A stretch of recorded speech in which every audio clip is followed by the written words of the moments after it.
free, a little bit better than it used to be. 'Cause I'm alive. I'm alive. 'Cause I'm alive. How's it going, everyone? I'm JT from the Psych Club, and next week is Friday the 13th, so I decided this week we are going to do Nightmare on Elm Street.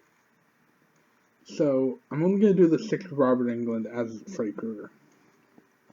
Because we all know, if Robert Englund ain't Freddy Krueger, these ones are going to be at the back of the line, and they're not going to work for me. So let's start out with the worst one. Freddy's Revenge. Oh my god, I fucking hate this movie. I didn't want to watch it again. I wanted to just be like, fine. I'll say I couldn't find that movie online, but I wanted it. I have to do this one justice.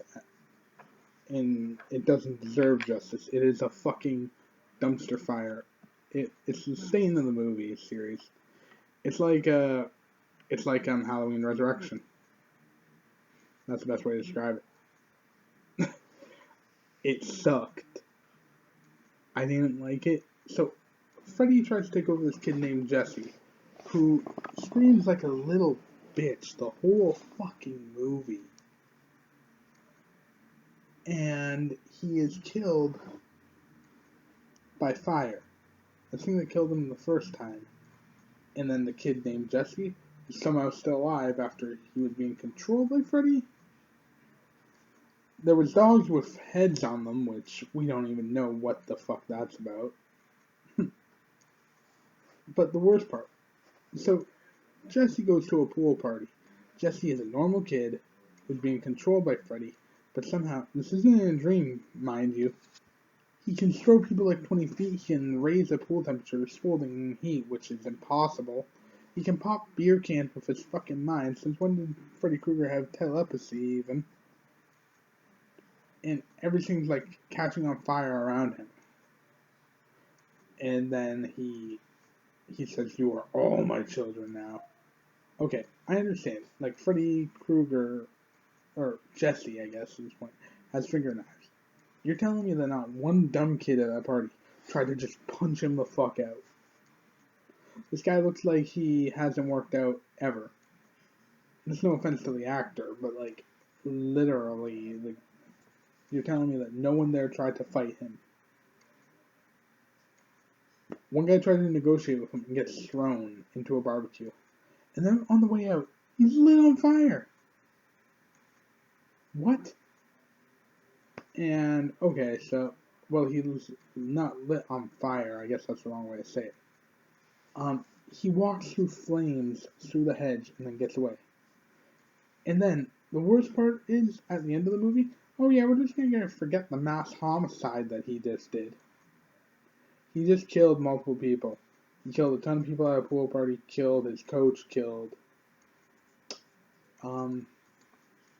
his friend, I think it was his best friend. Killed a few parrots, which wouldn't really actually matter. But legit, he had killed multiple people throughout that movie. And I think he killed a few other people, maybe not. So, how did that get to the end? Your guess is as good as mine. Let's go to the next one. Nightmare on Elm Street 5, The Dream Child.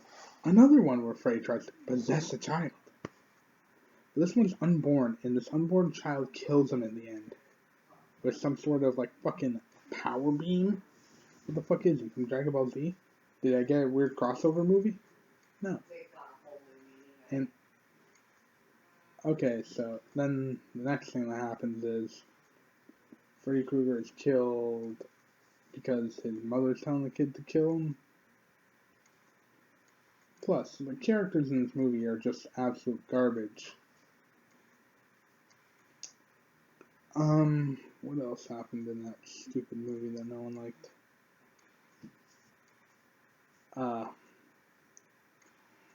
Crap. I had something else I was gonna say. Oh yeah, the characters are unlikable, and it had the lowest death counts of any of the movies. I couldn't enjoy it. I'm sorry, I tried to, but I didn't. Next one up. Nightmare on Elm Street 6. Freddy's dead. So Freddy apparently now has a kid and he's killed every person in Springwood that's a child. So let's say the town has 3 sets of people. That's an average number, and he has somehow killed everyone in the town now. So killed every child in the town. So let's say that's a third of the population. So he's killed over 1,000 people, and no one had stopped him, but he's been stopped 5 times prior. It makes 0 sense. And the cast of characters is garbage, but the fact is, like, they brought a factor that Freddy had a child into the movie when, like, there was no mention of that, and this guy's a child killer. So, what would killing all the children accomplish, anyways, in that town, if he was somehow trying to get his child to come back? Makes no sense. And what was the point in the product placement in there? It was like 2 years after the Power Glove came out. Oh yeah, let's promote it. I don't know if that was product placement or they just needed like an excuse or something. But seriously. And the inaccurate representation of pot, they made it seem like it was a hallucinogenic. A hallucinogenic. Guys watching a broken TV and he sees something that no. That does not make sense. And I do not like it. Next one up. Nightmare on Elm Street 4. Oh, I should also mention.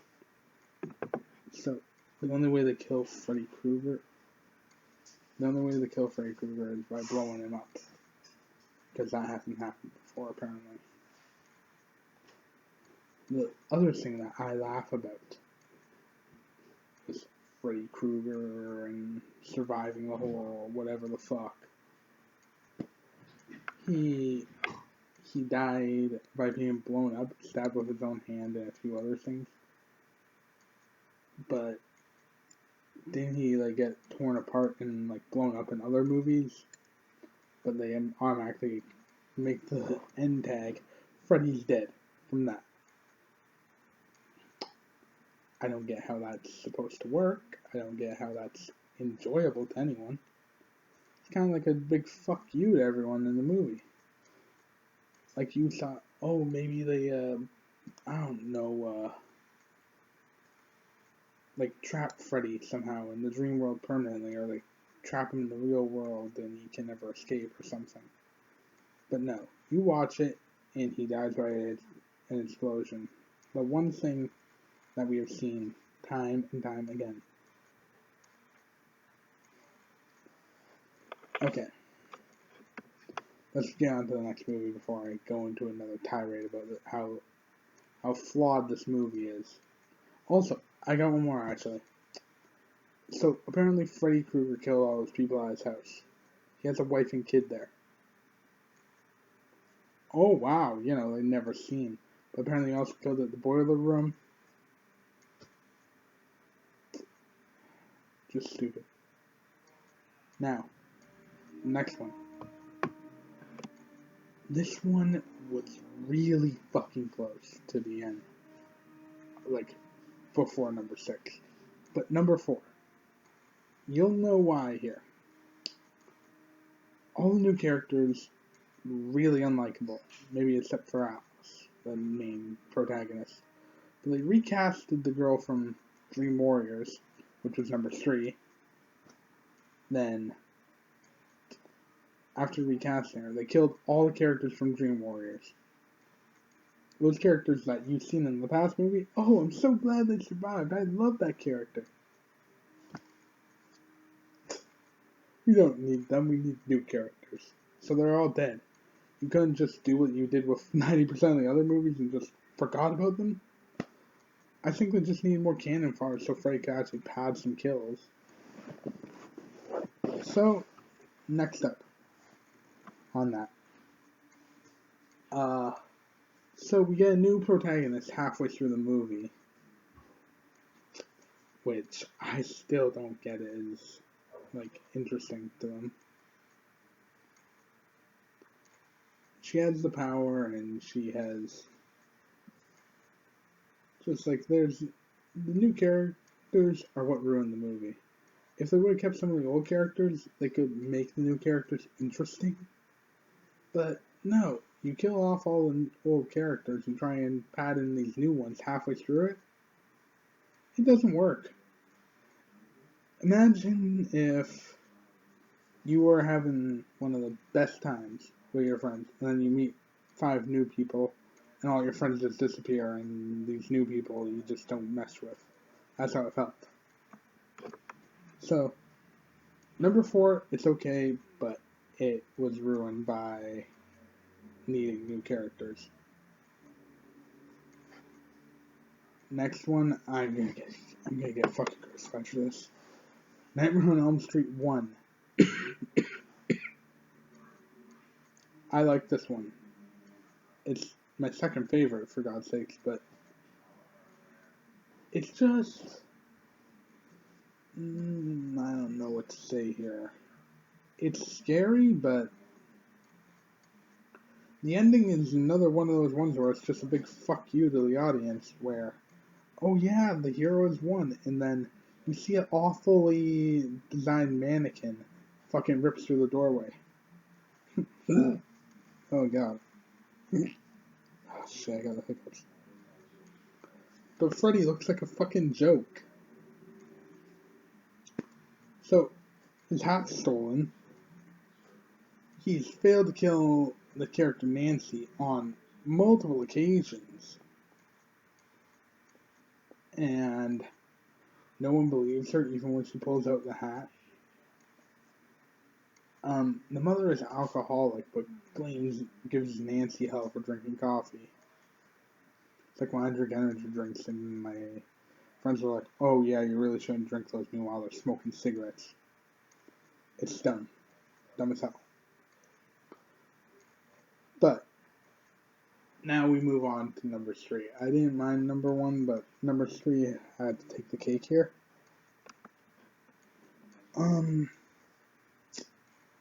Nightmare on Elm Street 3, The Dream Warriors, my all-time favorite. The characters are likable. It's in a weird setting. Nancy returns. She dies at the end, which I hated, but I could get over that much. A lot of returning characters. Had the right amount of scary with comedy. The older ones were more comedy.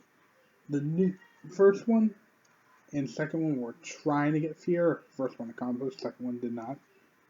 But this one is where Freddy Krueger started having like more quips and like it was like perfectly balanced, in my opinion. So, like the one line, "Welcome to prime time, bitch." Perfect. They smashed their heads through the TV, and they said that was a suicide. Yeah, so, how did they commit suicide? Oh, they jumped through a TV. Wow, yeah. And then there's another person who's in a coma, and he's in a coma that whole time. For like days at a time, it seems, I think. And Freddy waits to kill him. Just fucking kill him! Like, he fucking keeps the guy in psychological torture the whole time. And this kid's a fucking mute. So it's just like, you can't do anything, you can't do shit. Eventually he talks. Somehow became kind of able to talk. But the one way they say they will destroy Freddy is with holy water and giving him proper burial. I can give that a pass. That's a decent one. Freddy was fended off by a crucifix in the first movie, so it's returning to continuity. That works well. Freddy Krueger dies by holy water. Some of the kids survive. A character that can bring people into their dreams who dies in number 4. No, dies in number 4 and gives the power to someone that gets it throughout number 4 and 5. Like, I don't think there's one character in that movie I did not like. Other than maybe the douchebag, that one douchebag guy that freaking said, "Oh, we should do this." Yeah, and says that the kid that jumped off allegedly, meanwhile it was Freddy that killed him, jumped off the roof, was a coward and committed suicide and let everyone down. Okay, in this day and age, that would not fly. You would get ridiculed so much for saying, "Oh, they gave up because they killed themselves using it." Like by committing suicide. It meant, like with how people are nowadays, you would not be able to say that. It'd be like at some point there was like a perfect balance of what's okay and what's not okay. Like old school things, it's not okay to say that, but now some things that weren't okay in the old school are okay now, like sex scenes in movies. If you did that back in the, I don't know, the 30s, fucking people would be outraged. But here, we're more adept at learning about the psychology of people and saying that they gave up when they committed suicide. That would get so ridiculed. But anyways, you want the best one? Go watch number 3. You can't get number 3? Watch number 1. If you have to, watch number 4. Do not watch number 2 under any circumstances. You will regret it. You will never get those 2 hours back. And you will want to fucking be killed by Freddy because you have made the fucking choice of watching the worst Nightmare movie in history. I would actually say that one is worse than the new Nightmare. Or the remake. Or whatever. Wes Craven made an awesome killer. But the guy who took over in that one fucking sucked. See you next Friday with a Jason series. I was about to say the Jason series. Oh my god. Friday the 13th series. I've got to go start watching that one. I'm going to go watch the first one, which may just be the favorite. Just maybe. See you guys next week.